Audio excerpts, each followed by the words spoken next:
നമസ്കാരം, വെട്ട ന്യൂസ് ക്യാപ്സ്യൂളിലേക്ക് സ്വാഗതം. മിത്ര ഡയമണ്ട്സ്, താഴെപ്പാലം, തിരൂർ.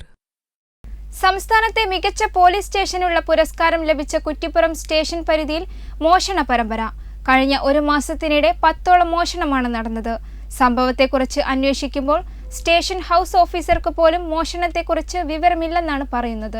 ജനുവരി 31-ന് Supplyco super market കുത്തി തുറന്ന് മോഷണം നടത്തുകയും ഓഫീസ് ഫർണിച്ചർ അടിച്ചു തകർക്കുകയും ചെയ്തു. സംഭവത്തിലെ പ്രതികളെക്കുറിച്ച് വിവരം ലഭിച്ചിട്ടില്ല. പ്രതികളുടെ CCTV ദൃശ്യങ്ങൾ ലഭ്യമായിട്ട് പോലും അന്വേഷണം എങ്ങും എത്തിയില്ല. 31-ന് തവനൂർ മുരടാവിൽപ്പടിയിലെ 2 വീടുകൾ കുത്തി തുറന്ന് മോഷണം നടന്നിരുന്നു. അന്ന് തന്നെ അന്ത്യാളംകുടത്തിലെ വീട്ടിലും മോഷ്ടാക്കൾ കയറി. ഈ സംഭവത്തിലെ പ്രതികളെക്കുറിച്ചും പോലീസിന് വിവരമില്ല. അടുത്തിടെ കഴുത്തല്ലൂരിൽ വിവിധ പ്രദേശങ്ങളിലായി നടന്ന മോഷണങ്ങളിൽ 11 പവൻ സ്വർണം നഷ്ടമായിരുന്നു. കഴുത്തല്ലൂർ സ്വദേശിയുടെ വീട് കുത്തി തുറന്ന് 4.5 പവന്റെ സ്വർണം മോഷ്ടിച്ചതായി പറയുന്നു. സമീപ പ്രദേശത്ത് നിർത്തിയിട്ട ലോറിയുടെ ബാറ്ററിയും മോഷണം പോയി. തുടർച്ചയായി മോഷണം നടന്നിട്ടും പ്രതികളെ പിടികൂടാൻ കഴിയാത്തത് നാട്ടുകാരിൽ ആശങ്കയ്ക്കിടയാക്കുന്നുണ്ട്. വെട്ടം ന്യൂസ്, കുറ്റിപ്പുറം.